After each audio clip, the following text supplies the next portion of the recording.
At first, I would like to invite Mr. Bithin Mahanta to address the participants. I'll give a brief profile of Mr. Mahanta.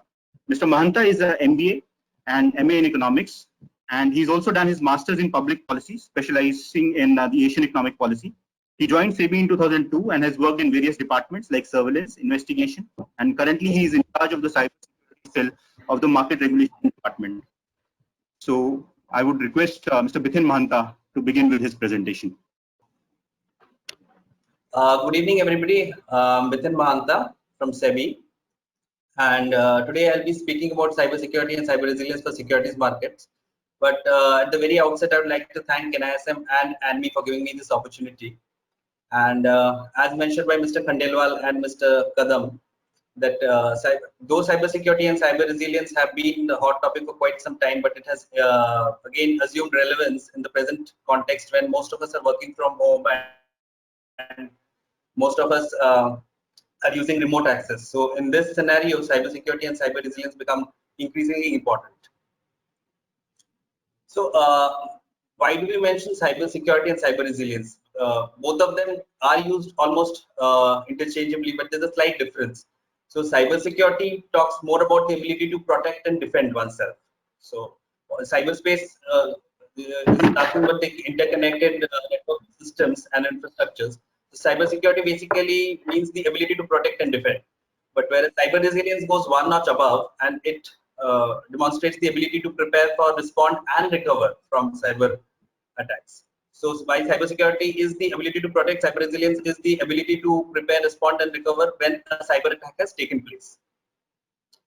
I'll give you some few snippets. So the top three patterns of cyber attack in financial services now, which we see, are denial of services, payments, cards skimming, and this thing. Then Frost and Sullivan study, which was commissioned by Microsoft, shows that an average of USD 10.3 million of economic losses incurred by in India due to cyber attacks, and a mid-sized organization incurs an average of around $11,000 of loss.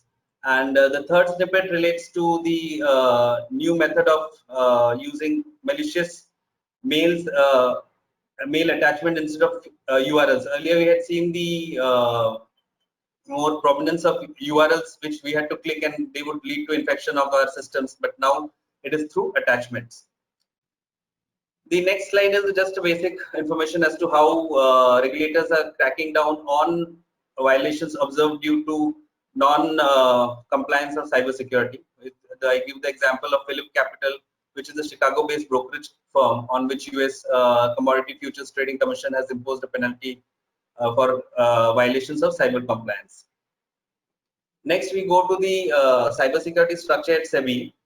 Before I come to the guidelines issued by SEBI, so the Tier 1, there are 3 tiers of cybersecurity structure at SEBI. So the Tier 1 comprises of the High Part Steering Committee, which is chaired by a whole-time member of SEBI and includes academicians and government nominees who generally guide the vision of SEBI on cybersecurity and cyber resilience.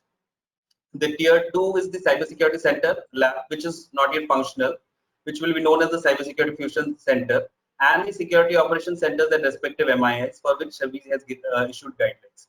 And Tier 3 comprises of the Division of Technology and Cybersecurity, which I head in SEBI, which coordinates with the steering group, which is functional at present, which is expected to liaison with the Cybersecurity Lab, which is to be functional, and the Security Operations Centers of respective MIS. Now, the cybersecurity framework for MIIs was modeled, like it arose out of the principles of financial market infrastructure. So if you know, BIS and IOSCO have this principle of financial market infrastructure, where they define financial markets infrastructure as clearing corporation and depositories. And SEBI has this term called market infrastructure institutions, where we also include stock exchange apart from clearing corporation and depositories. So in July 2015, we had come out with a detailed framework on cybersecurity and cyber resilience in compliance with the principle 17 of the PFMI, the FMI principles, which talks about operational risk. And this framework was extended to the commodity derivatives exchange later. So now generally we have universal stock exchange. So we don't generally term it as commodity derivatives or equity exchanges. So the implementation of the said framework, before I come to the details, is through the requirement of reporting by the MII and the comprehensive review of cybersecurity, which is done by biannual audits twice a year. So as Mr. Khandelwal had mentioned, so some of the key elements of any cybersecurity and cyber resilience framework are the identification, protection, detection, response, and recovery. So the key element of the cybersecurity framework starts with governance. So at the very beginning, if I have to have a visionary cybersecurity and cyber resilience policy, the board has to be empowered to enable that vision and the policy. So that aspect is covered in governance. And then we come to the identification of critical systems, which is the identification part of any cybersecurity framework. The next four: access controls, physical security, network security management, and security of data, are the protection part of it, where you, after having identified your critical systems, you ring fence it with this kind of protection.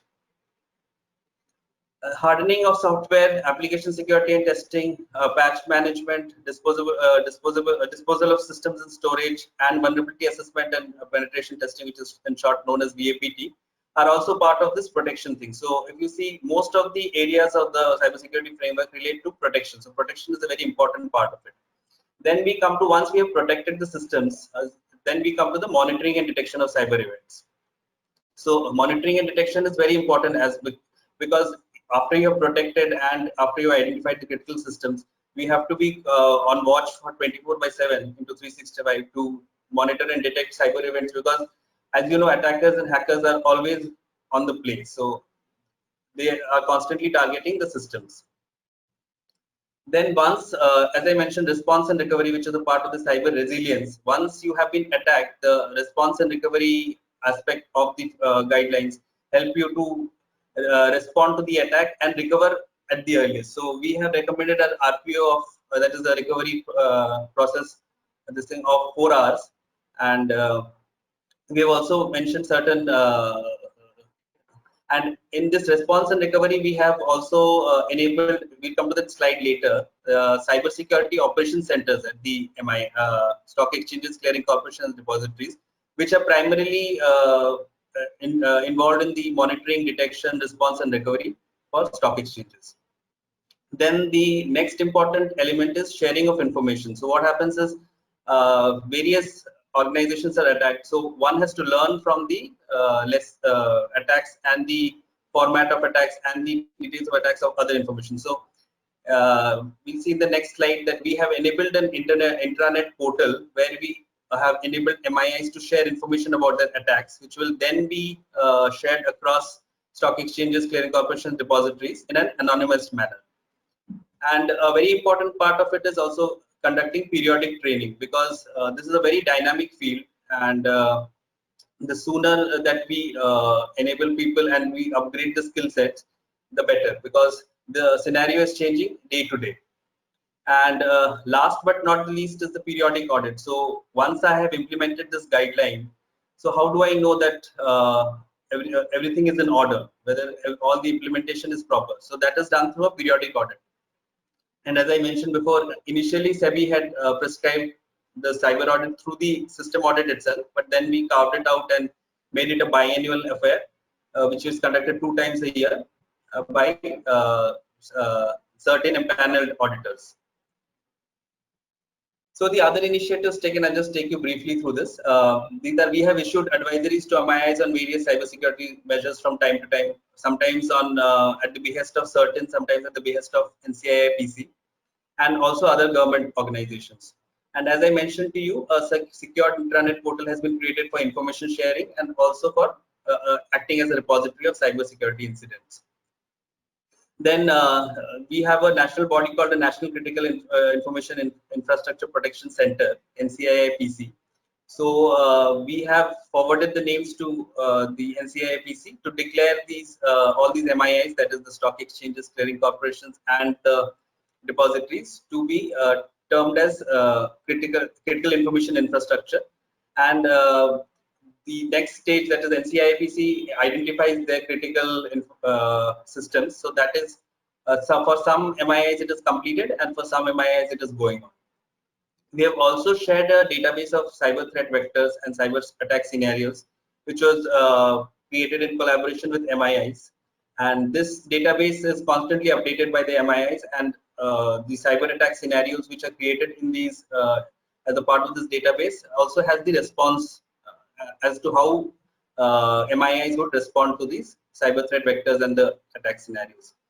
Then we have also advised MIS to implement user and entity behavior analytic tools. We have also asked them to submit the public-facing IPs with the Cybersecurity Kendra for monitoring purpose, apart and also conduct cybersecurity drills, tabletop exercises, and redundancy tests. Another new initiative which SEBI has taken is the Cyber Capability Index. So, in a cyber audit, what happens is a third party assesses the implementation guideline, implementation of guidelines by SEBI. So, this Cyber Capability Index, which is based on the Cybersecurity Circular of SEBI, which has 54 controls, we have assigned weightages to all these controls, and we have given some sort of a minimum indicator levels as to the security preparedness and resilience. And here MIIs, that is stock exchanges, clearing corporations and depositories, they self-assess themselves. They rate themselves on this index, and they generate a score which is shared with SEBI. As I was telling you earlier, for the resilience part of cyberspace, we have also issued guidelines on the Cybersecurity Operations Center. So this is a facility that houses an information security team which is constantly monitoring, analyzing, responding to cybersecurity incidents, and it uses all the modern technology solutions and a strong set of processes. And in this circular, we have also laid down the levels of outsourcing, because many a times many of these functions are outsourced to third-party agents.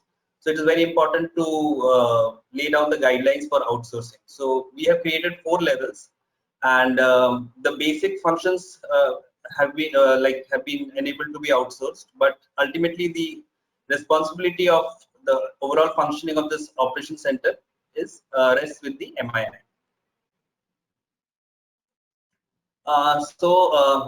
Next we come to the cybersecurity framework for intermediaries. So when the cybersecurity circular was enabled for MIIs, we also thought it very necessary to extend this framework to all the public-facing intermediaries like registrar and transfer agents, stockbrokers, depository participants, mutual funds, asset management companies, trustee companies, and also lately we have extended it to KRAs. So as I mentioned before, the key elements of the guidelines remain the same, that is governance, identification, protection, monitoring and detection, response and recovery, and sharing of information, periodic training, and periodic audit.